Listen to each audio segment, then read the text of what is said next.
नमस्कार मैत्रिणींनो, आपल्या YouTube चॅनलमध्ये तुम्हा सर्वांचं खूप खूप स्वागत आहे। आज मी इथे पौष्टिक असे थालीपीठ बनवत आहे आणि ते कसे बनवते हे व्हिडिओ स्किप न करता शेवटपर्यंत पहा।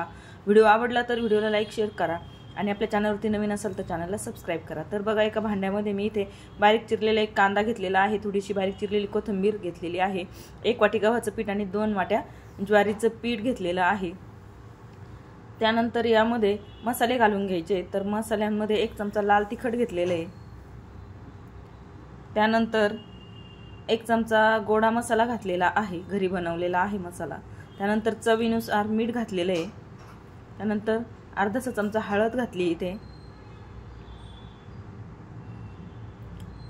त्यानंतर पुन्हा अर्धा चमचा तिखट घातलेला आहे आणि 1 चमचा हिरवी मिरची आलं लसूण पेस्ट घातलेली आहे। त्यानंतर 1 चमचा जिरं असं हातावर घेऊन थोडंसं क्रश करून घातलेलं आहे। हातावर क्रश केल्याने फ्लेवर छान येतो। त्यानंतर आपल्याला हे हातानेच मिक्स करून घ्यायचं आहे व्यवस्थित, म्हणजे सर्व मसाले पिठामध्ये मिक्स होतील। आणि मिक्स करून झाल्यानंतर यामध्ये लागेल तसंच पाणी घालून आपल्याला हे पीठ भिजवून घ्यायचं आहे।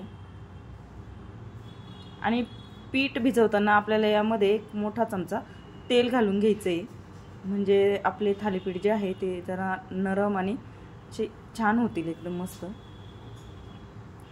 त्यानंतर सगळं आता आपल्याला हे तेल पिठामध्ये मिक्स करून घ्यायचं आहे। त्यानंतर थोडं थोडं पाणी घालून आपल्याला इथे पिठाचा एक गोळा बनवून घ्यायचा आहे।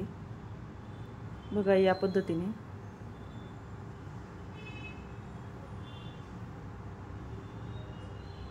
आपल्याला व्यवस्थित नरम असं पीठ इथे भिजवून घ्यायचं आहे। तर इथे बघा, आपलं हे पीठ आता भिजवूनच झालेलं आहे। त्यानंतर आपल्याला हे पीठ झाकण ठेवून एक 5-10 मिनिट मुरण्यासाठी ठेवायचं आहे। तर बघा, इथे आपले 10 मिनिट झालेले आहे, पीठही चांगलं भिजलेलं आहे आपलं। त्यानंतर पीठ आपल्याला थोडंसं मिक्स करून घ्यायचं आहे पुन्हा एकदा। बघा, अगदी व्यवस्थित नरम असं हे आपलं थालीपीठाचं पीठ तयार झालेलं आहे। त्यानंतर एका वाटीमध्ये आपल्याला पाणी घ्यायचं आहे, पाण्याचा हात लावून असं पिठाचा गोळा करून घ्यायचा आहे आपल्याला।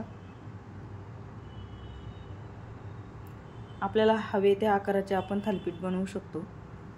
आणि एका पोलपाटवर एक असं सुती कापड घेतलेलं आहे, त्या कापडावरती आपल्याला असं पाणी शिंपडून घ्यायचं आहे आणि त्यानंतर आपल्याला यावरती हा पिठाचा गोळा घालून घ्यायचा आहे आणि आपल्याला तो हाताच्या मदतीने असा भाकरीसारखा थापून घ्यायचा आहे।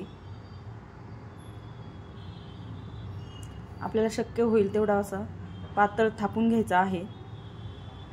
बघा, या पद्धतीने। तर बघा, इथे आपलं थालीपीठ थापून झालेलं आहे।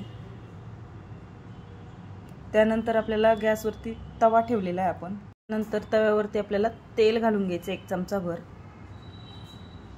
आणि आपण जे थालीपीठ थापून घेतले त्याला असे 4-5 छिद्र पाडून घ्यायची आहे आणि आपल्याला हे आता गरम तव्यावरती घालून घ्यायचे। बघा, या पद्धतीने घालायचं आहे, असं कापडासहित आपल्याला हे उचलून घ्यायचं आहे आणि असं तव्यावरती घालून घ्यायचं आहे।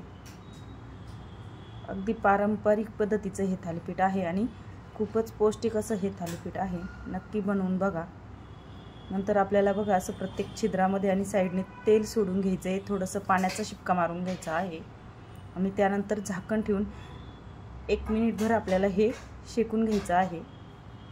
एखादी वाफ येऊ द्यायची आहे, त्यानंतर झाकण काढून घ्यायचं आहे आणि आपल्याला हे थालीपीठ पलटवून घ्यायचं आहे। बघा, खूपच सुंदर असं थालीपीठ इथे तयार झालेलं आहे।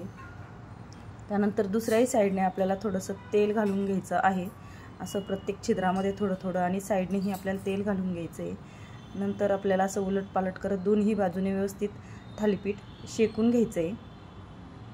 बघा, खूप सुंदर असं हे थालीपीठ तयार होतं। पचनासही खूप हलकं आहे आणि पौष्टिक सुद्धा आहे। तर नक्की ट्राय करा आणि मला कमेंटमध्ये सांगा कसं झालंय आपलं हे थालीपीठ। बघा, याच पद्धतीने आता मी सर्व थालीपीठ इथे बनवून घेणार आहे। बघा, इथे आता आपलं हे थालीपीठ तयार झालेलं आहे। आणि हे थालीपीठ शेंगदाण्याची चटणी, टोमॅटो सॉस किंवा दह्याबरोबरही आपण सर्व करू शकतो। तर बघा या पद्धतीने आता मी इथे सर्व थालीपीठ बनवून घेतलेले आहेत। तर व्हिडिओ कसा वाटला मला ही कमेंटमध्ये सांगा। व्हिडिओ आवडला तर व्हिडिओला लाईक करा, शेअर करा आणि असेच नवनवीन रेसिपी बघण्यासाठी आपल्या चॅनलला सबस्क्राईब नक्की करा। व्हिडिओ पूर्ण बघितल्याबद्दल सर्वांचे मनापासून खूप खूप धन्यवाद।